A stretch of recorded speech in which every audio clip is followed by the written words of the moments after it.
Hello friends, organic chemistry पढ़ रहे थे अपन। न्यूक्लियोफिलिक सब्स्टिट्यूशन रिएक्शन ख़त्म हो चुकी थी। अब स्टार्ट करते हैं एलिमिनेशन। एलिमिनेशन का साफ सुथरा मतलब है कि एक कोई ग्रुप होगा वो एलिमिनेट होगा, और जब एलिमिनेट होता है तब हमेशा प्रोडक्ट आपके पास में एल्कीन बनेगा। एल्कीन बनेगा या फिर एल्काइन बनेगा, क्योंकि जब कुछ चीज़ हट जाएगी और उसकी जगह कुछ जोड़ नहीं रहे तो कार्बन की वैलेंसी पूरी करनी पड़ेगी। और तो वैलेंसी पूरी करने के लिए अपन डबल बॉन्ड लगा देंगे या ट्रिपल बॉन्ड लगा देंगे। ठीक है।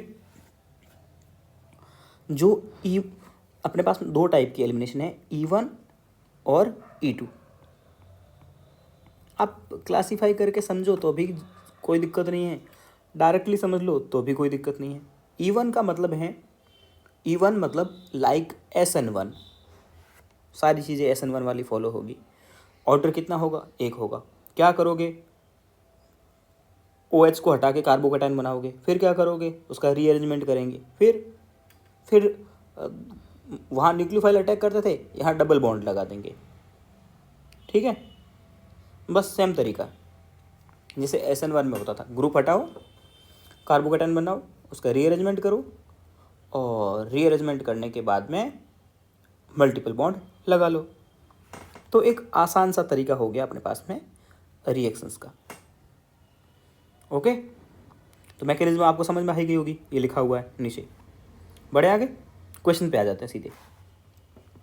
E1 में इतना ही था बस, और कुछ भी नहीं है। क्या करोगे? पहले स्टेप में OH हटाओगे और यहाँ पे लगा लोगे पॉजिटिव चार्ज, कार्बोकेटाइन बना दोगे। क्या इस कार्बोकेटाइन का रीअरेंजमेंट पॉसिबल है? बिल्कुल पॉसिबल है। अभी ये कितने डिग्री है? अभी ये पॉसिबल है 1 डिग्री। ठीक है, 1 डिग्री अभी ये। अब इसको पॉजिटिव चार्ज को आप यहाँ लेके आ जाओ। यहाँ एक हाइड्रोजन होगा, उस हाइड्रोजन को हटा करके यहाँ दे दो, और पॉजिटिव को ले आओ यहाँ पे। ले आए? बिल्कुल। अब लगा लो डबल बॉन्ड। डबल बॉन्ड कहाँ लग सकता है? दो कंडीशन पॉसिबल है। जहाँ पॉजिटिव है ना, उसी कार्बन पे लगेगा। हो सकता है डबल बॉन्ड यहाँ लग जाए, ओके, और हो सकता है यहाँ लग जाए। तो यहाँ जो लगेगा वो मेजर होगा। क्यों? क्योंकि अपने पास में जो प्रोडक्ट बनेगा उसकी स्टेबिलिटी देखनी है। ओके, चलो फिर इस क्वेश्चन को करते हैं। पहले स्टेप में क्या करोगे? OH हटाओगे, OH को हटा करके कार्बोकेटाइन बना लोगे। बन गया कार्बोकेटाइन। इस कार्बोकेटाइन का आप कर लोगे रीअरेंजमेंट। बिल्कुल रीअरेंजमेंट होगा, रीअरेंजमेंट होगा। रीअरेंजमेंट कर लीजिए इस कार्बोकेटाइन का। पॉजिटिव यहाँ आ जाएगा। ओके, अब क्या होगा? मल्टीपल बॉन्ड आ जाएगा। कहाँ आएगा? इन दोनों के बीच में आ जाएगा। आसान क्वेश्चन है। Again next question. Positive charge हटाओ, OH हटाओ और पॉजिटिव चार्ज लगा लो।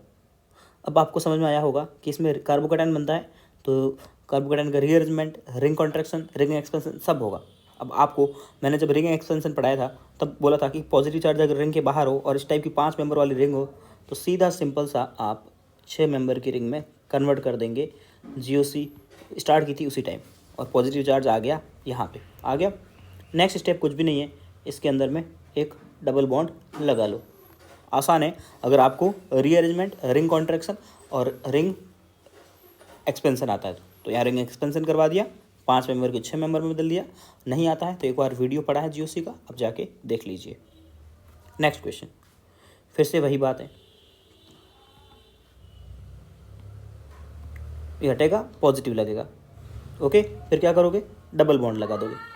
अब यहाँ पे डायरेक्ट डबल बॉन्ड आएगा नहीं, तो क्या करना पड़ेगा आपको? ऐसा नहीं होगा कि 2 डबल बॉन्ड लगातार नहीं हो सकते, तो इसको अपने आप इसमें रीअरेंजमेंट होगा और डबल बॉन्ड ऐसे लगेगा, क्योंकि लगातार डबल बॉन्ड तो होता नहीं है। तो इसमें रेजोनेंस होंगे, रेजोनेंस के बाद में इस टाइप की प्रोडक्ट बन जाएगा। आपको भी समझ में आता है और मुझे भी समझ में आता है। नेक्स्ट क्या करोगे? बहुत आसान सी बात है।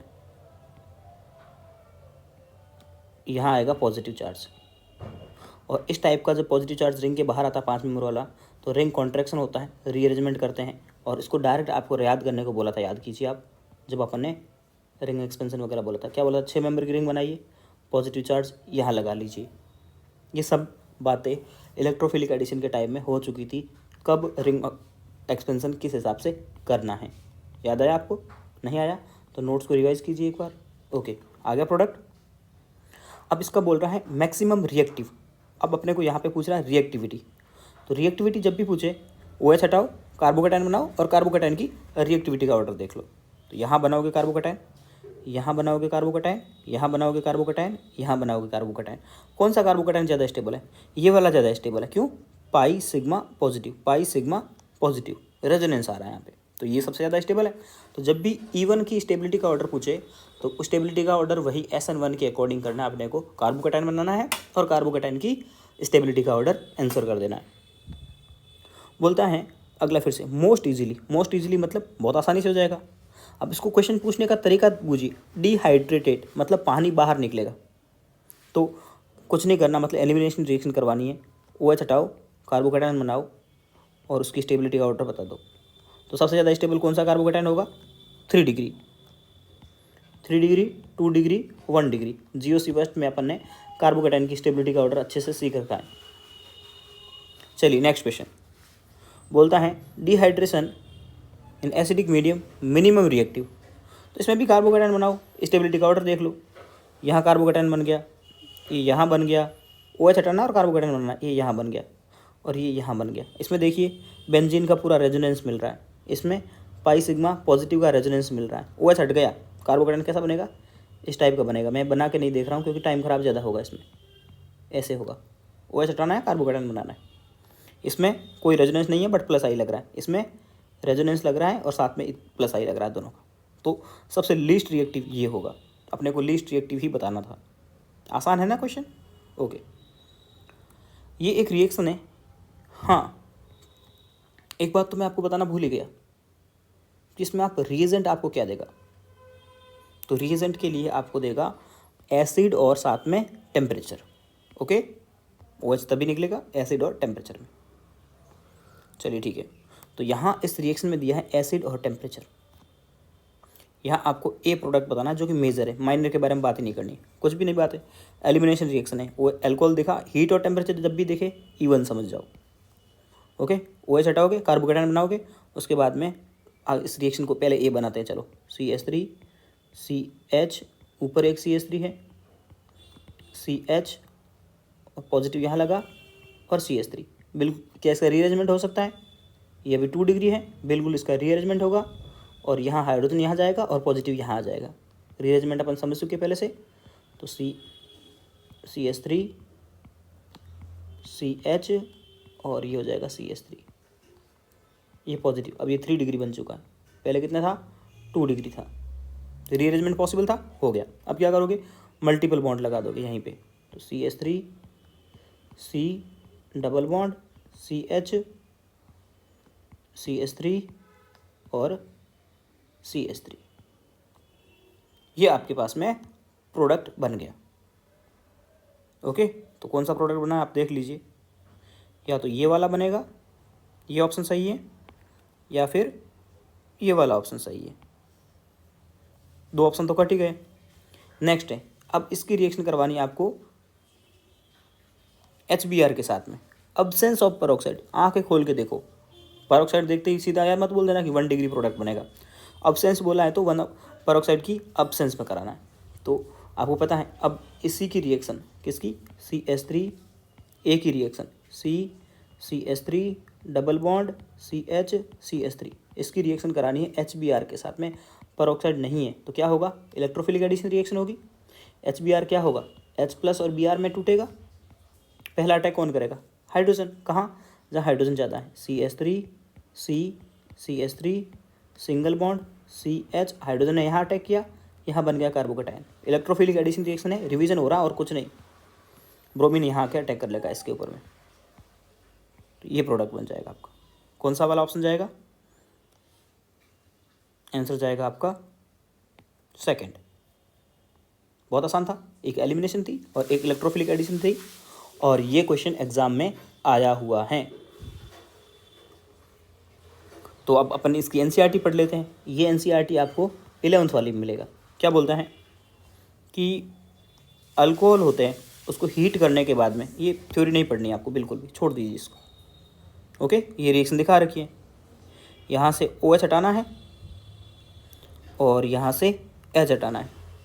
तरीका वही है, मैकेनिज्म पूरी नहीं बता रहा है, 11th में 12th में बताता है कि यहाँ से H और एक यहाँ से OH हटाते हैं तो उसे बोलते हैं डिहाइड्रेशन। अभी आपको कहीं पे भी आया भी था, एसिडिक डिहाइड्रेशन। ये देखिए, ये टर्म याद रख लेना, एसिडिक डिहाइड्रेशन है, बाकी कुछ भी नहीं पढ़ना है। और ये देखो एसिड दे रखा है और टेम्परेचर दे रखा है, रीएजेंट याद रखना है, बाकी मैकेनिज्म आप समझ चुके हो। एनसीईआरटी में कुछ था नहीं इस वाले। चलिए 12th वाली एनसीईआरटी में चलते, अल्कोहल वाले चैप्टर में। अल्कोहल की केमिकल रिएक्शंस में वो एसिड के नाम और बता देती है। H2SO4 ले सकते हो या H3PO4 ले सकते हो, दोनों एसिड आप ले सकते हो, ले लो दोनों एसिड, ठीक है। या फिर क्या बोल सकता है, एनहाइड्रस जिंक क्लोराइड और एल्यूमिना, ये भी। तो रिएजेंट आपको यहाँ मिल गए बहुत अच्छे से, ओके। ये रिएजेंट दिए होंगे, एल्कोहल दिया होगा, तो आपका काम क्या होगा, OH हटाओगे, कार्बोकेटायन बनाओगे और फिर उसका रीअरेंजमेंट करके डबल बॉन्ड लगा लोगे।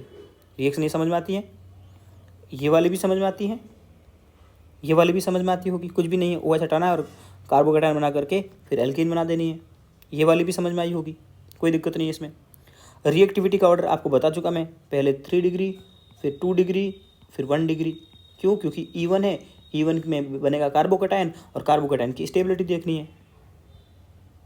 मैकेनिज्म बोल रहा है, मैकेनिज्म पहले क्या किया इसने, एसिड के पास में एसिड ने दिया H+, वो H+ इससे आके जुड़ गया तो ये OH यहाँ से रिमूव हो गया रिमूव। उसके बाद क्या बना, कार्बोकेटायन बनने के बाद में यहाँ से एक हाइड्रोजन एलिमिनेट हो जाएगा, ठीक है। हाइड्रोजन एलिमिनेट होगा और डबल बॉन्ड बन जाएगा, बहुत आसान है। इंटरमीडिएट क्या बनता है इसमें, कार्बोकेटायन बनेगा, ओके। तो मैकेनिज्म बहुत आसान सी थी, कोई आपको दिक्कत देने वाली है नहीं। रिएक्टिविटी की बातें मैंने पहले बात कर ली है, मैंने बोल दिया ना SN1 = E1, बातें वहीं सारी खत्म हो गई थी। चलिए, तो ये था आपका E1 एलिमिनेशन। नेक्स्ट वीडियो में अपन E2 की बात करेंगे। E1 के जितने भी पॉसिबल क्वेश्चन होते हैं आप कर लीजिए।